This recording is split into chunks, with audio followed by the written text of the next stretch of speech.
नमस्कार, आप देख रहे हैं डीसी न्यूज इंडिया और मैं हूं आपके साथ दिव्या। तो आइए एक नजर डालते हैं अब तक की 10 बड़ी खबरों पर।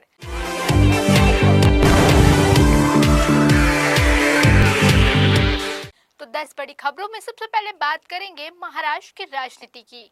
महाराष्ट्र की राजनीति में बड़ा घटनाक्रम सामने आया है, जहां अजित पवार के आकस्मिक निधन के बाद सत्ता और संगठन दोनों में बदलाव तेज हो गया है। उप मुख्यमंत्री पद की शपथ लेने के बाद अब सुनेत्रा पवार को नेशनलिस्ट कांग्रेस पार्टी यानी एनसीपी के राष्ट्रीय अध्यक्ष की जिम्मेदारी सौंपे जाने की तैयारी की जा रही है। मुंबई के देवनागरी बंगले में हुई विधायकों की अहम बैठक में इस बार सहमति बन गई है। 26 जनवरी को राष्ट्रीय कार्यकारिणी की बैठक बुलाई जाएगी, जिसमें औपचारिक घोषणा की जाएगी। बैठक में प्रफुल्ल पटेल ने सुनेत्रा पवार के नाम का प्रस्ताव रखा। सभी विधायकों ने हाथ उठाकर समर्थन दिया है। 28 जनवरी को विमान दुर्घटना में अजित पवार का निधन हो गया था। उनके जाने से पार्टी का नेतृत्व पर सवाल खड़ा हो गया। अब संगठन और सरकार दोनों की कमान सुनेत्रा पवार के हाथों में जाती दिखाई दे रही है। उन्होंने विधानसभा का समूह नेता भी चुना गया है। महाराष्ट्र की राजनीति में ये बदलाव आने वाले दिनों में बड़ा असर डाल सकता है।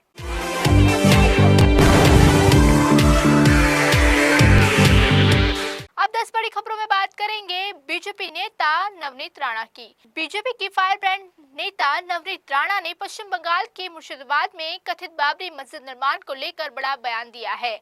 उन्होंने हुमायूं कबीर को सीधा चेतावनी देते हुए कहा कि बाबरी बनाने वालों को देश की कब्र के लिए जगह नहीं मिलेगी। मध्य प्रदेश के धीरेन्द्र कृष्ण शास्त्री ने मुलाकात के बाद उनका ये बयान सामने आया है। विवादित ढांचा 11 एकड़ जमीन पर बनाने का दावा किया गया था। इसकी लागत 50 से 55 करोड़ रुपए बताई जा रही है। विपक्ष ने इस बयान को भड़काऊ करार दिया, वही समर्थक इसे धार्मिक भावनाओं की अभिव्यक्ति बता रहे हैं। मुर्शिदाबाद के बेलडांग में 6 दिसंबर को नींव रखी गई। 11 फरवरी को निर्माण शुरू करने की बात सामने आई। राजनीतिक दलों के बीच आरोप प्रत्यारोप तेज हो गए। बंगाल की सियासत में धार्मिक मुद्दा एक बार फिर केंद्र में आ गया है।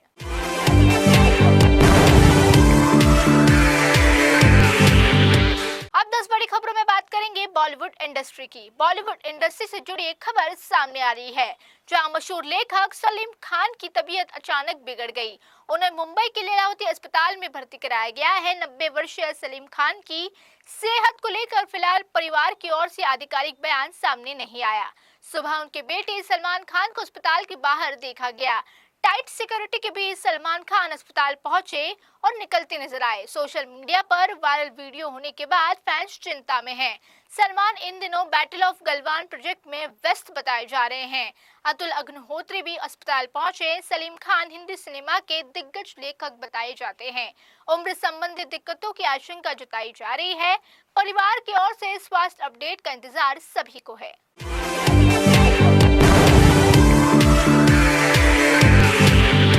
अब 10 बड़ी खबरों में बात करेंगे अकोला की। महाराष्ट्र के अकोला में सभागृह के नामकरण को लेकर विवाद गहराता जा रहा है। साल 2012 में मुख्य सभागृह का नाम टीपू सुल्तान के नाम पर रखा गया था। अब बीजेपी पार्षदों ने बोर्ड हटाकर धर्मवीर संभाजी महाराज का नया बोर्ड लगा दिया है। कांग्रेस नेता द्वारा टीपू सुल्तान की तुलना छत्रपति शिवाजी महाराज से करने के बाद विवाद और भी बढ़ गया था। बीजेपी ने इसे ऐतिहासिक अपमान बताया।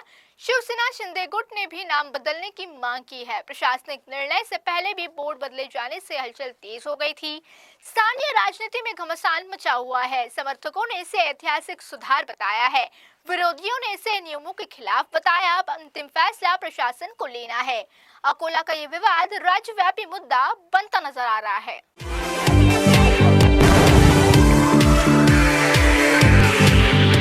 अब 10 बड़ी खबरों में बात करेंगे पंजाब की। पंजाब कांग्रेस में अंदरूनी कलह के बीच नवजोत कौर सिद्धू ने बड़ा बयान दिया है। उन्होंने राहुल गांधी पर पार्टी की जमीनी हकीकत से दूर रहने का आरोप लगाया। कहा, पंजाब इकाई में भ्रष्टाचार और टिकट बेचने जैसे आरोपों पर कोई सुनवाई नहीं हुई है।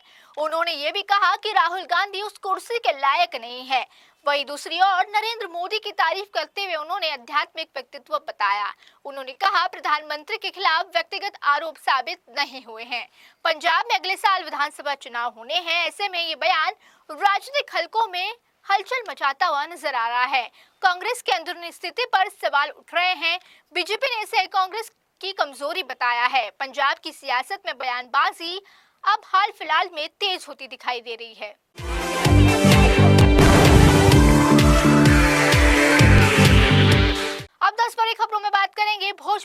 इंडस्ट्री की। भोजपुरी इंडस्ट्री में इस वक्त पावर स्टार पवन सिंह और उनकी पत्नी ज्योति सिंह के तलाक की खबरें सुर्खियों में है। मामला आरा सिविल कोर्ट में चल रहा है। खबर है ज्योति सिंह ने 10 करोड़ रुपए की एलिमनी की मांग की है।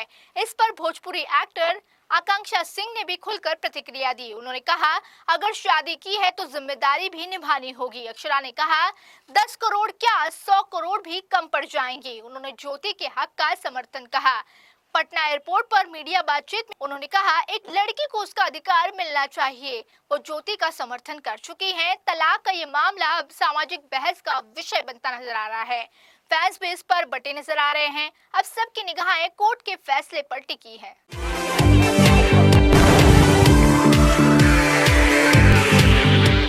अब 10 बड़ी खबरों में बात करेंगे समाजवादी पार्टी की। समाजवादी पार्टी प्रमुख अखिलेश यादव ने यूपी में voter list special intensive revision को लेकर भी गंभीर आरोप लगाए। उन्होंने कहा, फॉर्म 7 के दुरुपयोग की पीड़ित वर्ग को वोट काटे जा रहे हैं। सपा विधायकों ने चुनाव आयोग को ज्ञापन सौंपने का ऐलान किया है। उन्होंने कहा, लगभग 1.28 लाख अज्ञात फॉर्म 7 जमा किए गए हैं। उन्होंने कुर्मी, यादव, मौर्य, निषाद समेत कई जातियों के नाम भी गिनाए।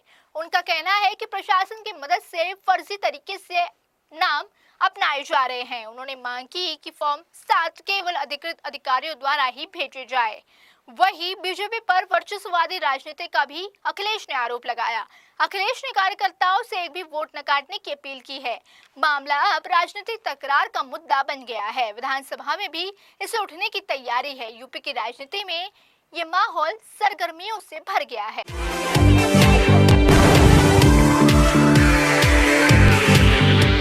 अब 10 बड़ी खबरों में बात करेंगे इंदौर की। इंदौर के द्वारकापुरी थाना क्षेत्र में एमबीए छात्र की हत्या के मामले में बड़ा खुलासा हुआ है।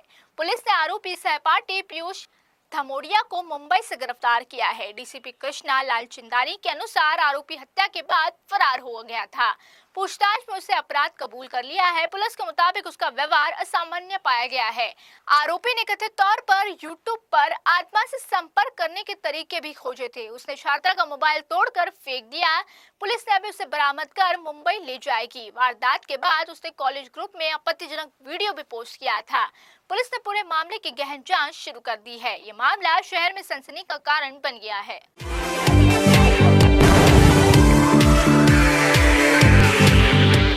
अब 10 बड़ी खबरों पर बात करेंगे पंजाब के मुख्यमंत्री भगवंत मान की।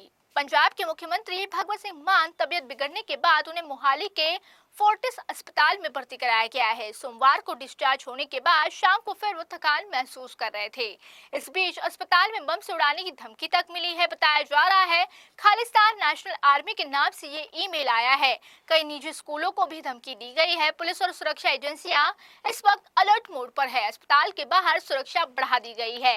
बम निरोधक दस्ता तलाशी अभियान भी चल रहा है। इससे पहले ऐसी धमकियां झूठी साबित हो चुकी है। हाल ही में सीएम योद्धा नशा विरुद्ध रैली में भी शामिल हुए थे। अरविंद केजरीवाल भी रैली में मौजूद थे। पूरे राज्य में इस मामले को लेकर सुरक्षा व्यवस्था कड़ी कर दी गई है।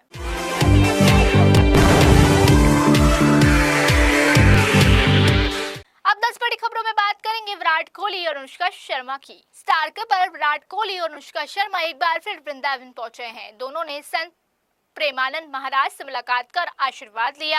सुबह करीब 5:30 बजे वे आश्रम पहुंचे और सत्संग में शामिल हुए। बताया जा रहा है कार्यक्रम को गोपनीय रखा गया था। इससे पहले भी वे कई बार आश्रम जा चुके हैं। एयरपोर्ट पर दोनों का सादगी भरा अंदाज चर्चा में रहा। विराट व्हाइट शर्ट में तो अनुष्का प्रिंटेड कुर्ता प्लाजो में नजर आई थी। अनुष्का की तुलसी माला ने खासा ध्यान खींचा। सोशल मीडिया पर भी फैंस उसकी सादगी की तारीफ कर रहे हैं। जनवरी 2023 से लेकर जनवरी 2025 तक कई बार वे आशीर्वाद लेने के लिए पहुंचे थे। क्रिकेट से संन्यास की घोषणा के बाद भी विराट ने यहां दर्शन किए थे। अनुष्का की ये आध्यात्मिक यात्रा फिर चर्चाओं में घिर गई है।